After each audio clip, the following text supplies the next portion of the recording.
Council, great to see you. Saltzman, Hales, Fritz, and Novik. My name is Mary Eng. I want to go really fast. I've made you a really wonderful packet, so I'll be leaving that with your clerk, so you can have that. I wanted to point out that you are not the dictator, just so we have that clear, and that the police of Portland are not a secret police, they are a public service, just so we have that clear. I'm very concerned about the Rachel Andrew lawsuit regarding the male masturbation gesture that Chief Reese reaffirmed the harassing incident in a hearing with her and with some of your city attorneys. I'm concerned about Landrum's courtroom demeanor. He's very, very rude. He's very aggressive. I think he kind of dropped the ball on the Cox case. I think he's getting tired of the Kaburis, honestly, because he can only be so nasty and so unprepared. And I wanted to let you know that Yamashika gave me a handshake, and I kind of took it as a symbol of good faith that maybe we really do want to work across the aisles, that it's not an us and them situation. And I think, I've never heard him speak, he's the quiet type, but I have a feeling he might be a better representation of the city, because when you throw somebody up there who's going to victim blame and get very nasty with someone like Elizabeth Nichols in the pepper spray case, you misrepresent the city and misrepresent our intent to be in compliance with the Constitution and with our civil liberties. I definitely want to hit the point of Mary Claire Buckley. Her conduct was very, very bizarre and disturbing, and thanks to Max Bernstein for reporting on that. I found it strange that the police hired her for implementation.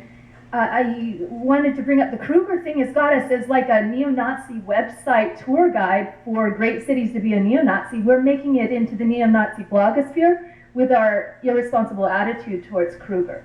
So that, to me, is very concerning, because that's the kind of press. I don't want more hate crimes here. I don't want swastikas on temples and things like that. So I think we've been really sloppy in a lot of regards.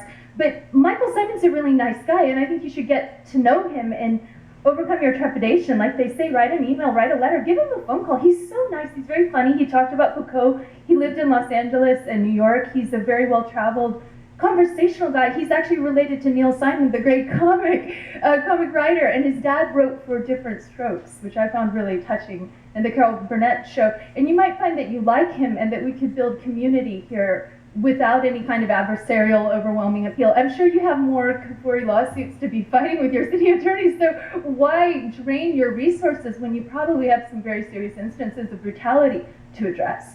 And that fiscal drain and the PR drain are not being assessed. We've got chaste killers in the mental health organization, in your mental health unit. We have Kyle Nice still being dispatched. There's a lot of strange behavior that doesn't show a level of compliance. I would suggest, this picture is a picture that Landrum Simon has. This is Ben Pickering's care dog. And without his care dog, he was brutalized. And then there's a Mary, you need to wrap up. Oh, thank you. There's a whole big article for you to read about his original brain injury and why people like him shouldn't be assaulted by the police. Thank you. And Immergood did a great job, by the way. Great. Thanks very much. Okay. Next. Next, Ben Pickering, Michelle Munt, Lightning.